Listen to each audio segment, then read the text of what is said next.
Istri pengganti tuan muda. Bab 027. Rumahnya di sini. Tanya Mahendra setengah tak percaya. Aduh, Mas. Enggak semua rumah orang itu sama kayak rumah kamu. Mahendra malu bicara begitu, ia jadi ingat adiknya Marvin. Mahendra kerap mengoloknya karena Marvin suka sekali main di perkampungan. Mahendra menaut tangan Tasya lagi, seolah ia begitu takut menghadapi keluarga Clara. Mas, belanjaanku buat si kembar tolong ambilkan. Maaf ya, pintanya sopan. Mahendra dengan sigap membawa belanjaan itu. Ayo. Tasya menarik tangan Mahendra yang bebas dari paper bag. Mahendra mengekor di belakang istrinya.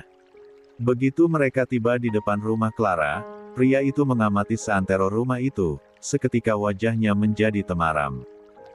Hatinya terenyuh, ia tak tahu kondisi keluarga Pak Iwan demikian sangat sederhana.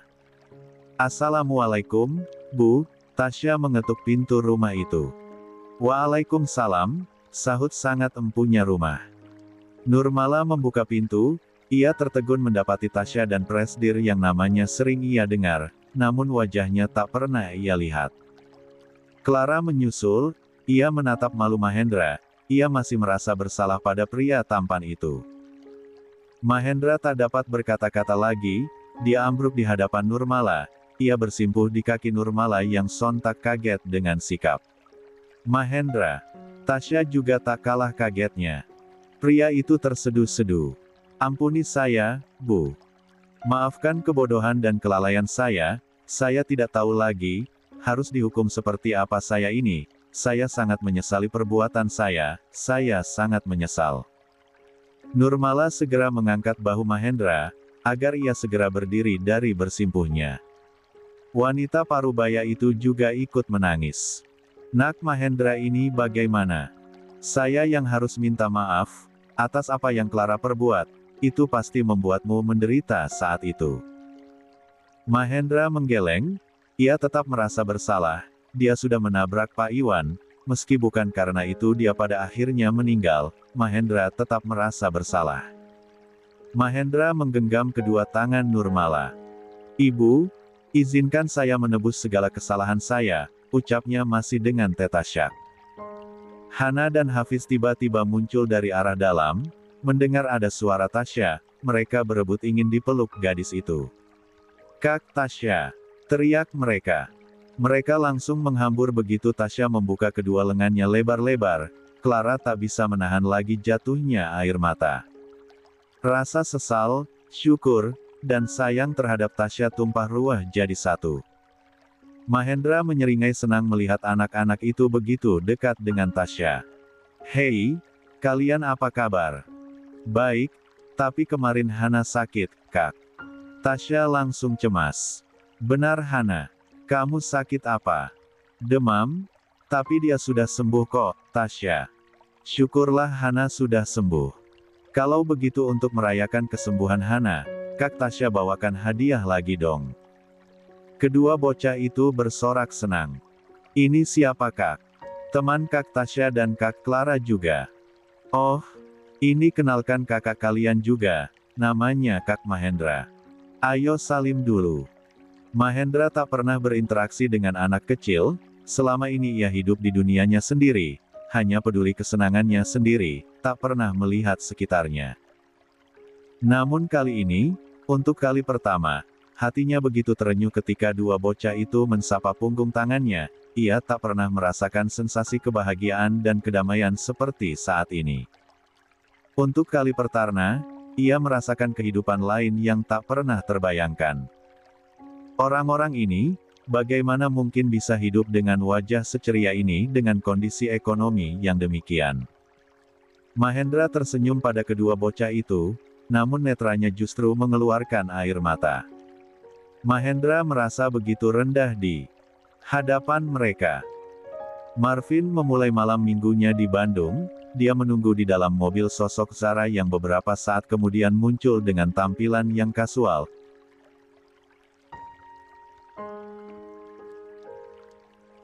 hanya berbalut tank top yang dirangkap jaket denim dan memakai celana jeans. Zara menurut Marvin lebih cantik dengan looks natural seperti itu. Tak lupa gadis itu memakai topinya. Ia bermaksud menjaga privasinya agar tak mengundang kehebohan nanti ketika berada di tempat umum. Zara lantas memasuki Rolls-Royce Marvin. Marvin tersenyum menyambutnya.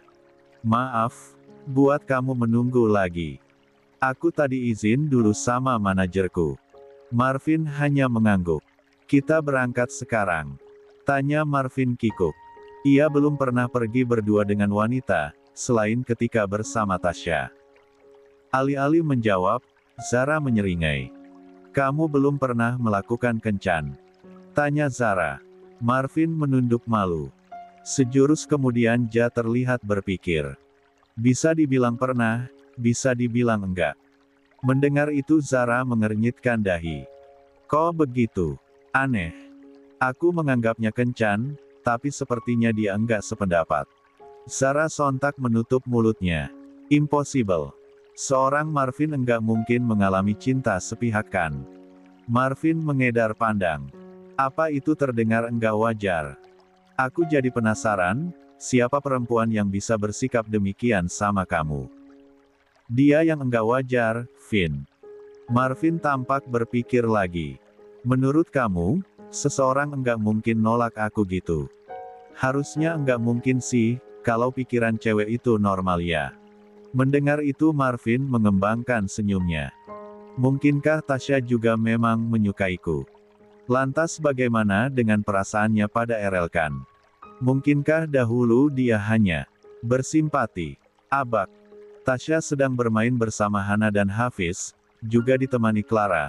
Tasya kali ini memberikan mereka banyak mainan. Mereka begitu girang. Mahendra dan Nurmala duduk di ruang tamu mereka yang bahkan sofanya sudah usang. Mahendra dan Nurmala tersenyum melihat Hana dan Hafiz serta Clara bercengkerama dengan Tasya. Oh iya, Bu. Tasya sering cerita tentang kalian, sepertinya kalian begitu dekat dengan Tasya dan memperlakukan Tasya dengan sangat baik. Terima kasih atas itu semua, Bu.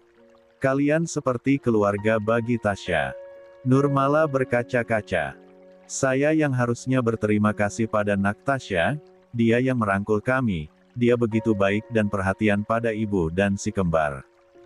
Kalau ibu sakit, Tasya paling sigap mengantar ibu ke dokter. Makanya, ketika ibu mendengar kasus Clara waktu itu, ibu sangat marah pada Clara, ibu malu sama dia. Mendengar itu, Mahendra kian kagum saja pada sosok istrinya itu. Rasanya rasa cinta kian tumbuh begitu besar dan pesat terhadapnya. Mahendra lantas meraih sesuatu dari dalam tas tangan Tasya.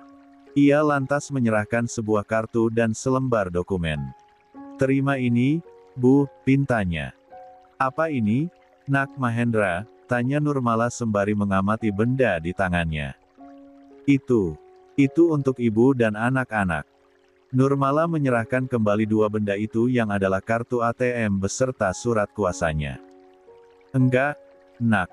Meninggalnya Bapak bukan karena Nak Mahendra, jadi jangan merasa harus bertanggung jawab pada kami. Aku mohon, Bu. Aku mohon terima ini, jika ibu enggak mau menerima ini karena aku yang memberi, maka anggap saja ini pemberian dari Tasya. Tasya sangat senang ketika aku berencana melakukan ini. Pikirkan perasaannya, Bu, bujuk Mahendra. Nurmala menatap Tasya yang masih fokus dengan si kembar. Tasya sangat peduli dengan Hana dan Hafiz, karena Tasya tahu betul rasanya ditinggal ayah. Tasya enggak ingin Hana dan Hafiz seperti itu. Demi pertumbuhan mereka, Mahendra meraih tangan sepuh Nurmala. Terima ya, Bu. Nurmala mengangguk. Mahendra seketika menyimpulkan senyumannya. Terima kasih, Nak Mahendra. Nurmala mengusap air mata yang turun membasahi pipinya. Ana, Marvin dan Zara memilih singgah di sebuah kafe yang pemandangannya amat memanjakan mata. Mereka makan di kursi dekat tebing, sehingga sambil makan mereka bisa melihat lampu kerlap-kerlip kota Bandung dari atas ketinggian, hingga pemandangan di bawah sana tak ubahnya seperti taburan bintang di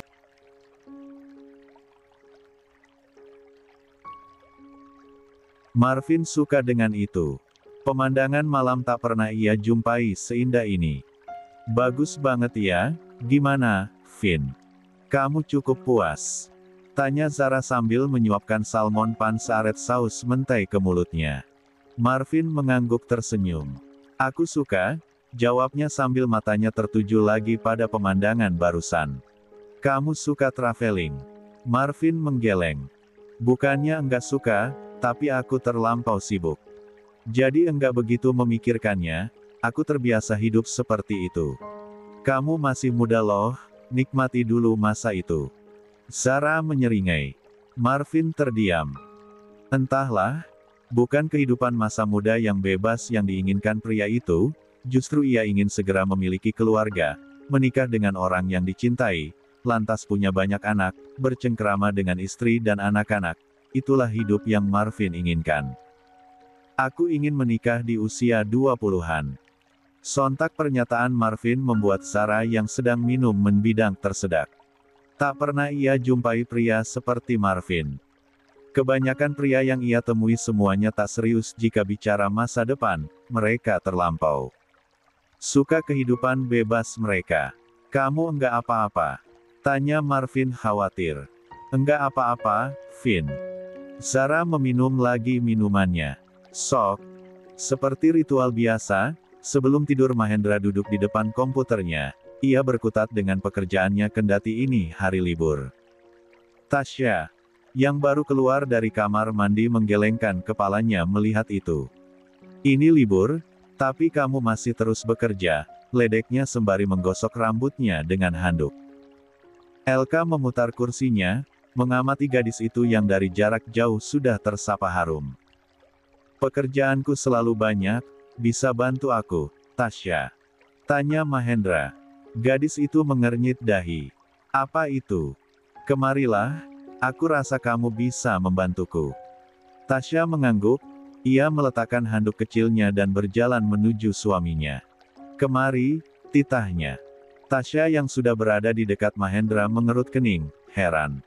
Karena saat ini ia sudah mendekat ke suaminya. Kemari sayang, duduk di sini. Mahendra rupanya menunjuk pangkuannya. Katanya mau dibantu. Bantu bikin moodku naik. Mahendra menarik Tasya duduk di pangkuannya, tangan pria itu melingkar di perut istrinya. Tasya gugup diperlakukan seperti itu, meski mereka sudah berulang kali bercinta, Tasya nyatanya masih malu-malu jika melakukan itu. Tasya melepas lingkaran tangan Mahendra. Aku mau sisir rambut, alasannya. Mahendra tak melonggarkan tangannya. Tangannya justru bergerak nakal menuju titik-titik sensitif tubuh gadis itu. Mas. Mahendra menyibak rambut gadis itu dan mulai mensapai wajah istrinya, lantas beralih ke bibir, mencecap dan mengulumnya, sedang tangannya masih bergerilya di balik gaun gadis itu. Tasya menyerah juga. Ia pada akhirnya hanya bisa mengerang akibat sentuhan-sentuhan pria itu yang begitu membuainya. Begitu larutnya Mahendra dan Tasya dalam buaian kegiatan bercinta mereka, Mahendra bahkan tak mengindahkan ponselnya yang berdering. Nomor asing melakukan panggilan di layar ponselnya hingga lebih dari sekali. Menyerah akan itu, si pemilik nomor mengiriminya sebuah pesan singkat.